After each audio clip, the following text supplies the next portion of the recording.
Hey, look, if you've decided to come back for a second round, I thank you probably even more than I did for hanging around for the 8 minutes of the last video.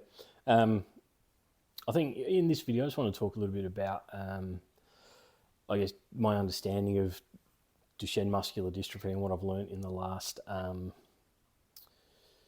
18 months about it. And I guess ultimately it sucks, to be brutally honest. It's not a nice condition to have. And I think due to the progressive nature of it, it just whittles away so slowly. And some days you forget that, well, you don't ever forget, but you just don't see it sort of running its course because it runs at such a slow rate. One of the hardest things has been is sort of making decisions around what the best way to treat it.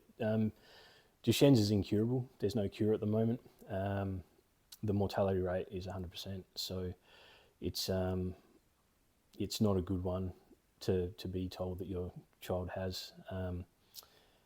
Due to the nature of how it's passed on, it's a genetic condition and it's passed on through the X chromosome, which means it comes down through the mother's line, which is why predominantly boys will get it.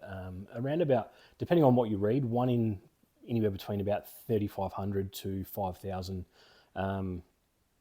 boys will be affected by this condition, and about 1 in 50,000 females will actually manifest as a result of it, because it comes down the X chromosome, and females have two X's.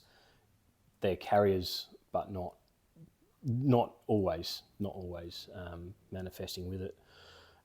Whereas males, because we've only got one X, if it comes through, then that's it. We've got it, and we get all of the conditions of it. Carriers can have problems. My wife, turns out, was a carrier. We got her tested after we found out my son had it, and she could potentially develop heart problems from any time onwards. Not major, I don't think.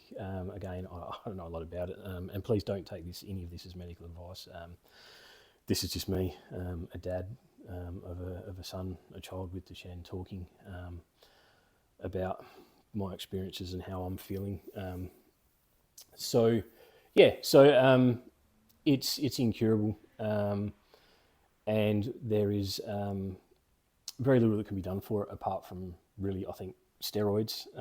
So basically daily steroid use and just physiotherapy, stretching, trying to prolong the life of the muscles. And I guess one of the things we've discovered since we've been walking through this is that there's never a good decision.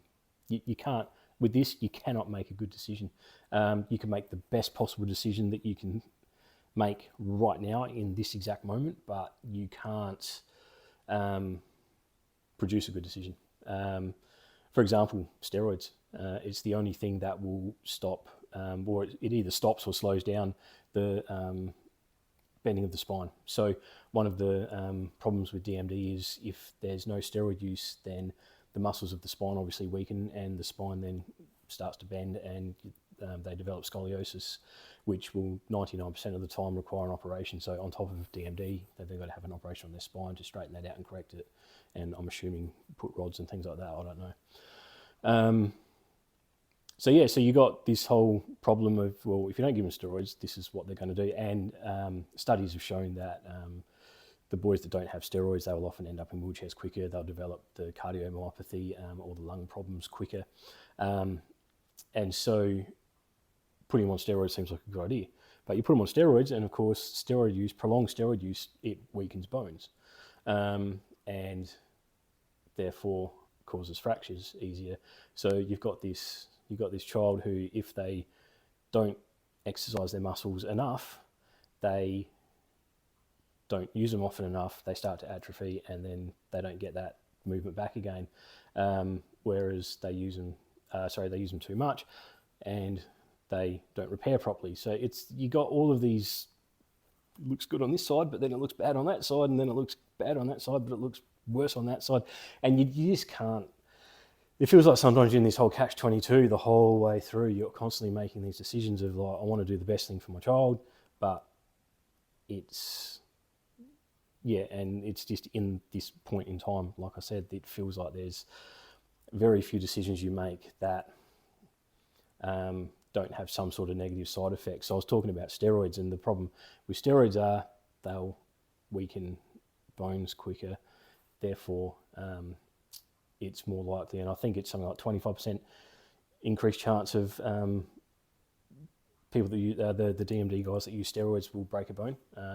But then is that better than having to have a spinal operation because of scoliosis? But then, you know, the neurologist said to me, so overarching all of this is a neurologist, he's overlooking the whole sort of care plan.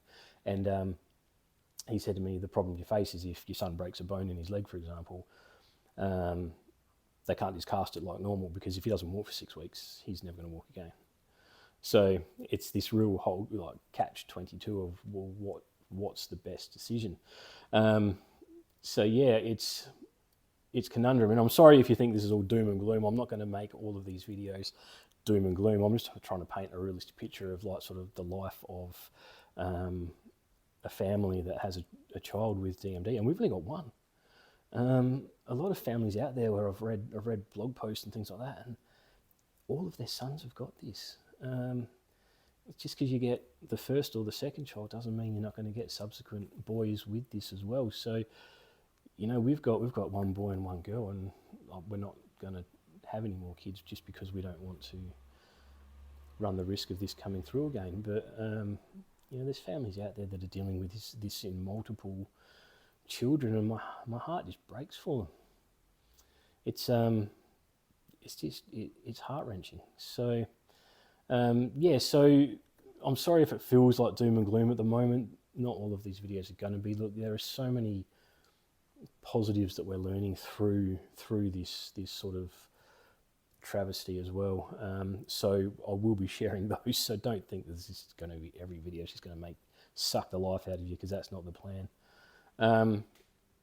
So yeah, we're just sort of every day there's a new decision to be made, and every day you weigh up the positives and the negatives, and you hope that you make the best choice that you can. It's not easy. It's not easy making some of these decisions. Steroid use, for example, we had to weigh the positives and the negatives. We hope we made the right choice. We just don't know. Just don't know. So yeah,